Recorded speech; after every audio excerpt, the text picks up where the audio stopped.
It's Monday, and that so happens to be the day that I like to talk about monsters. Hello, and welcome to Monster Mondays. I'm Jeff Arbuckle, co-host of the podcast Film Seizure, that you can catch each Wednesday at filmseizure.com or at a number of podcast providers online. Well, let me tell you guys, there was about a 6-month period there where us Godzilla fans were eating pretty goddamn good, if you ask me. In November, of course, Japan got Godzilla -1. Which then came stateside in December, and it became one of the greatest films in the long series, and even turned people into Godzilla fans. Well, I would say a lot of normies here in the States started becoming fans of Godzilla over the course of the Legendary's Monsterverse series.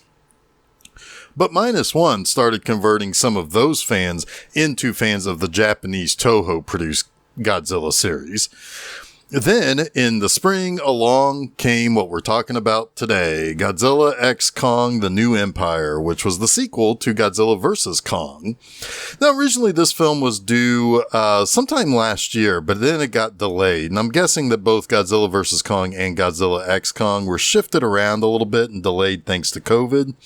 But it's been good times to be a Godzilla fan. And if you add to that, a little bit before Godzilla -1 came along, there was the Apple Plus series Monarch Legacy of Monsters, and we got a little bit of Godzilla and a few other monsters there too. So it's been a pretty monsterific year. I can't believe I just said that. Sorry guys, I'll never say that ever again, but it was a pretty good year for us monster fans, particularly of the kaiju variety. But let's focus directly on Godzilla x Kong: The New Empire. If you remember, in Godzilla vs. Kong, the two most popular Titanic monsters who have ever really existed finally reunited on the big screen. And after Godzilla conquered the monster landscape at the end of 2019's Godzilla King of the Monsters, a seedy organization named Apex built a Mechagodzilla that could be controlled telepathically thanks to a barely alive consciousness of one of the severed heads of the defeated Ghidorah. Now, long story short, Godzilla wanted to punch King Kong because Kong had yet to bow to the real king of the monsters, and they were on a crash course to fight each other in China. They would eventually have to team up to defeat Mechagodzilla, and while they still had beef, they decided, you know what, we'll just fight another day. Also in that 2021 film, we saw the Hollow Earth, and it seemed as though that they were, that was really where Kong and most of the other monsters more or less came from, and how they get from one place to another pretty quickly thanks to the portals that enter and exit the Hollow Earth world. Kong was given free reign in Hollow Earth, hoping to find more like him. And that was a key scene too, that there was basically a throne room for something that was very clearly Kong-like. And he found an axe there that used one of Godzilla's dorsal spikes that would allow for him to defend himself against what I think is pretty clearly defined as a more powerful Godzilla, mostly thanks to his atomic breath. So in my mind, this is both a sequel to Godzilla vs. Kong and a sequel to Kong Skull Island. Some fans of the Godzilla side of things were a little disappointed that Kong really kind of took on the more of a leading role in this movie. And there's a very simple reason for that. For one, this would essentially be the 4th Godzilla movie, and he was more or less the leading monster on Monarch Legacy of Monsters. But on top of that, he had Godzilla -1. I'm okay with him not being the clear leading character here. The other reason is the reason why Kong is always so well liked as a creature. He can better emote and has a much deeper connection to human characters. So, you know what? If Kong is the lead in this movie, that's quite all right with me, because Godzilla still gets a lot of great moments in both this movie and in Godzilla vs. Kong. So, you know what? Give Kong his due. He's a star as well. But allow me to offer you one more idea why I'm fine with all of this. after Godzilla vs. Kong a few years ago, the thing that really stood out for me was that it's very clear the Legendary series was wanting to kind of go heavy on the older style of Godzilla films and lean into the fun and weird. You know, he's now the marquee guy. His name may be first billed, but we are really only going to check in with him until it's really time for him to kick some ass. And that's what we see here in this movie. And like with the old Toho series, Godzilla will mostly be a third act type of character. Oh, sure, we'll see him here and there earlier in the movie, but what more do we want from him? I mean, if you think about it, wouldn't he basically destroy the villain monster in this movie in about, however many seconds or tenths of a second it takes for Big G to rev up his atomic breath? But Kong is, he's got business here. He needs to find his place in the world, and the villain is something more for him to deal with. It's more directly related to Kong. Now, Godzilla will come along when the odds are stacked against Kong and he needs a pal. And in those old movies, we'd go from a little bit of monster stuff to a whole lot of human stuff, and then back to a little bit of monster stuff before more human stuff. And then in Act 3, it's monster fight all the time. And also, some of that stuff was really weird too. You had civilizations that lived underwater. You had civilizations that lived underground. You had civilizations from another planet that was trying to attack Earth and trying to use the monsters against us. And so, really it's very clear that the people and the direction, that the people running the legendary Monsterverse is, going with is certainly inspired by the stuff that they more likely saw more often when they were kids. The weird stuff. The stuff in which Godzilla's dealing with aliens and he'll show up a little bit later. Or he's dealing with this really weird monster that's the tool of another race of people that live someplace else that people don't normally interact with. And then he shows up later. I feel like that's really what we're going to see moving forward. And instead of going back to a core group of humans only, now in these movies, we get some extra Kong because he is emotive and human-like as a monster. And I'm fine with that. I mean, the movie is bonkers, and I think we really kind of need to dive in to, what's going on here and open up this present of a great popcorn flick. But, as I was saying, as we left off in the last Monsterverse movie, Kong is in Hollow Earth, and he's no longer on Skull Island, where basically all the Iwi tribe that we saw in Kong Skull Island that Kong and his parents would protect, they're no more. They're no longer there, and there are no other Kongs like Kong for him to live with. So there's no reason for him to be any place but Hollow Earth. So he's cruising around, and we see how he deals with a hyena-like pack of giant hunting creatures to not only prevent himself from being swarmed by these pack creatures, but also how he hunts them to eat, including tearing one in half to show the rest of the pack that he is not messing around, even if he's getting their green blood and guts all over him. Now, what's undeniable is that Kong is lonely. The tribe he once protected, no more. The Hollow Earth provides no other creatures like him. And what's more, he has a broken and infected tooth that makes it hard for him to even eat solid foods right now. But meanwhile, Godzilla is on the surface, and he's basically wrangling and keeps in check all the surface monsters that cause problem. He's kind of balancing the scales between the monsters and the people on Earth. And granted, he's causing a lot of property damage and seemingly could get a lot of people trapped under his stomping feet. But what we do get to see him do is kill a monster crab thing by blasting his face off with atomic breath. And to rest up, Big G curls up in the Roman Colosseum like it's a cat bed. And it's very clearly stated that as long as Kong stays underground and Godzilla remains on the surface, there's not going to be any battle between the two top dogs in the monster world. But in Hollow Earth, there's a Monarch base to keep an eye on Kong and his movements, and they detect an unidentified signal. And later on, that base gets destroyed by an unknown creature, an unidentified creature. But that signal also seems to affect Gia, the last known member of the Iwi tribe that Kong befriended in the last movie. As she begins drawing the signal sound waves everywhere, Dr. Andrews, Gia's adoptive mother, is worried that she's not doing a good enough job helping Gia fit in and find a new place in this world.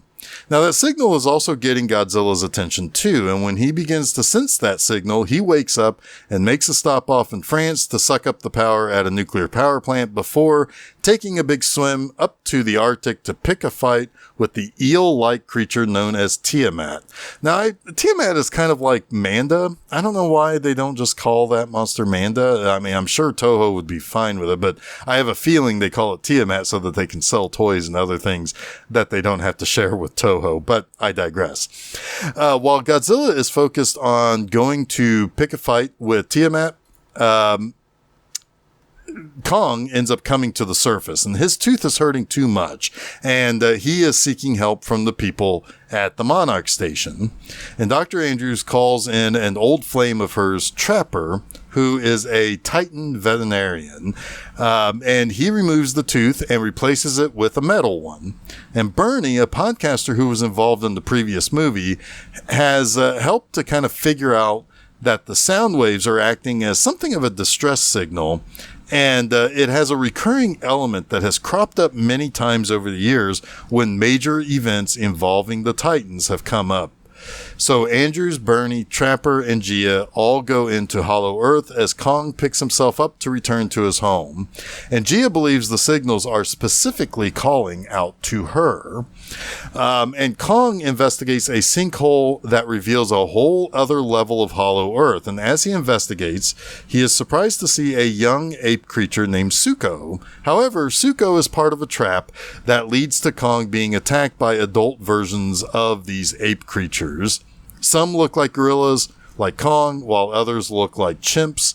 But Kong defeats the adults and continues to try to make friends with the young Suko, including sharing some monster water snake bits that he with the little guy after a little fight that basically led to Kong killing the thing and then cutting it up to eat. But later, Suko leads Kong to where he lives, and this is the realm of the Scar King. And in the realm of the Scar King, Kong is shocked to see all these other ape-like creatures there like him, but they are basically working as slaves for a nasty-looking ape that rules with an iron fist. And Kong shows compassion to some in this pretty nasty land, which brings him face to face with the Scar King, who has a champion to beat back those who oppose him, the monster Shimo. And that's a creature that can shoot blasts of cold air that can freeze things.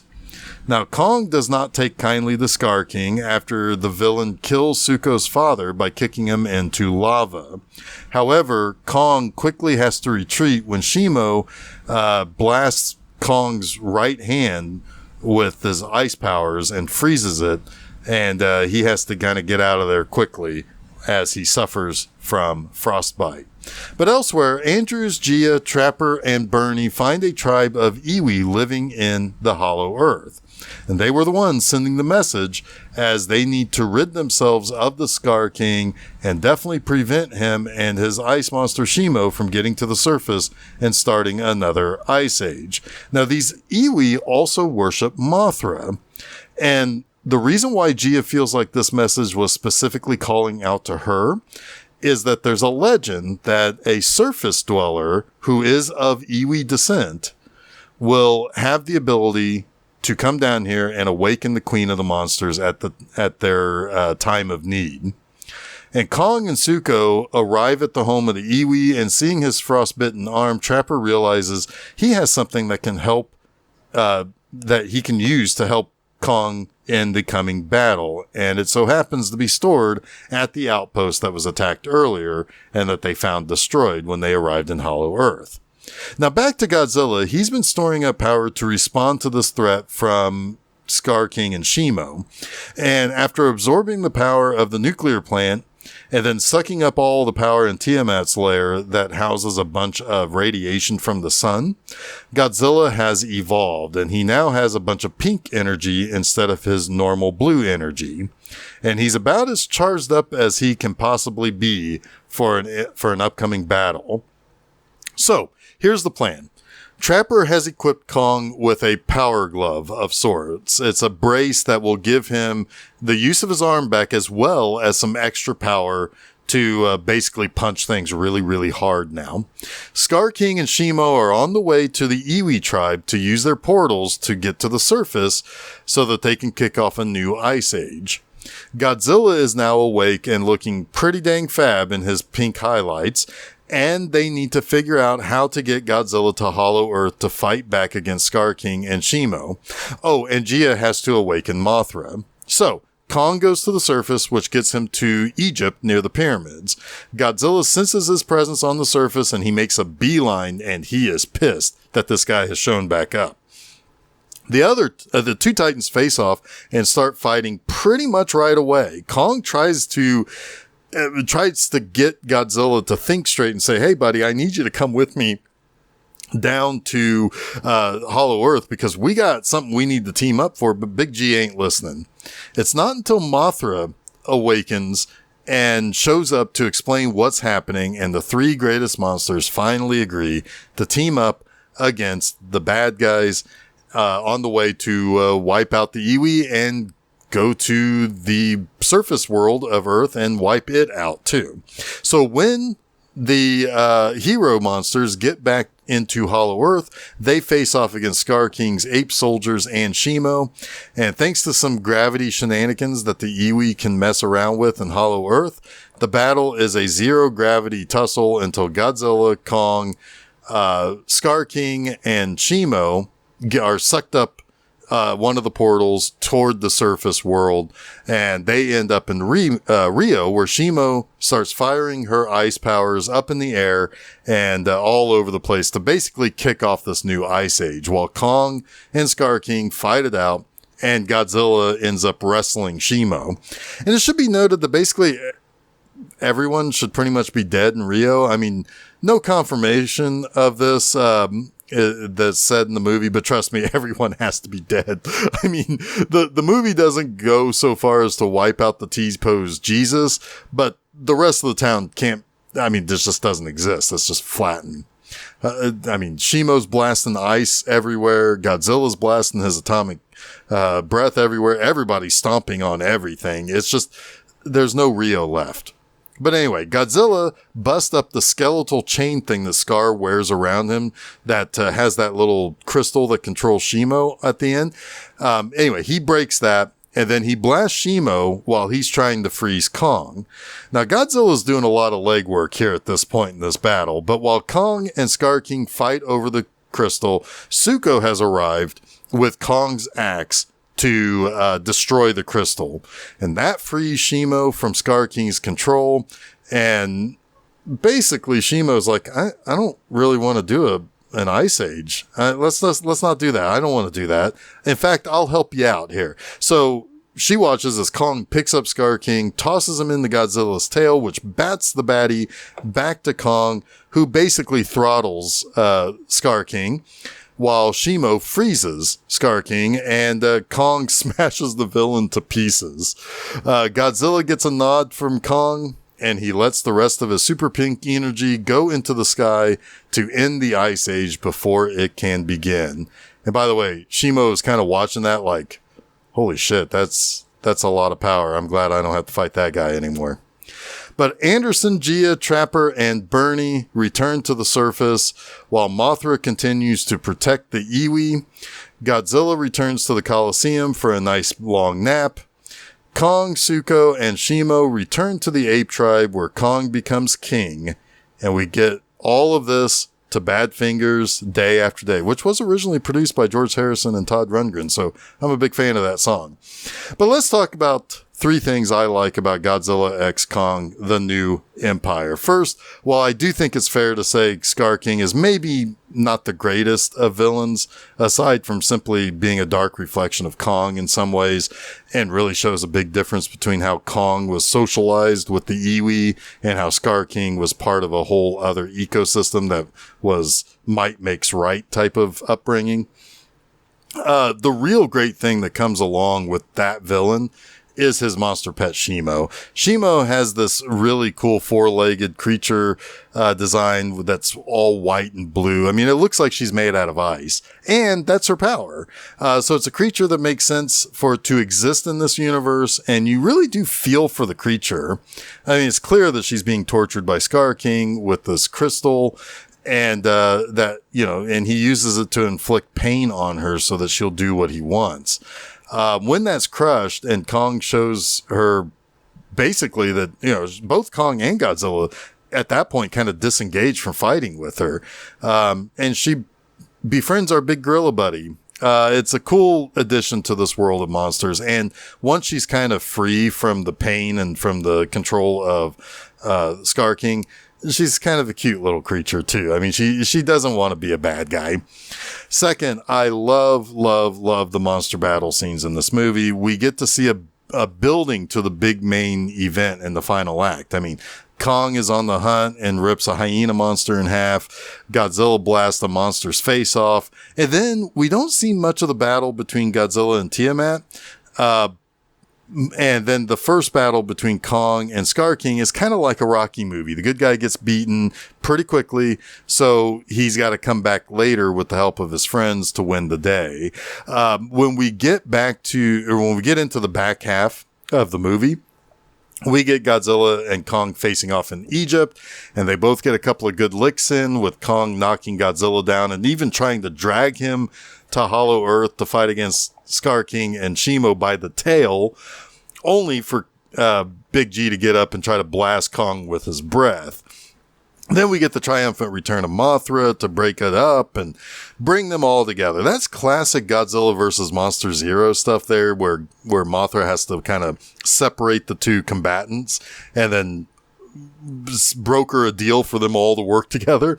And then we get the big final battle that begins in Hollow Earth and then finishes up in Rio with just monsters all over the place. I mean, punching, blasting, stomping on, each other. It's great stuff. It's what I want out of these movies. It's not highbrow entertainment, but damn it if it's not fun.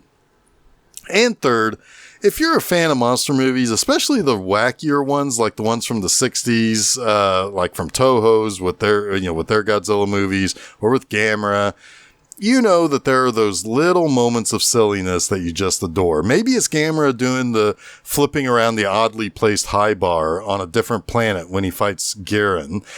Maybe it's Godzilla's celebratory dance on another planet when he and Rodan fight off Ghidorah in Godzilla vs. Monster Zero. Gosh, there's a lot of weird stuff happen on other planets.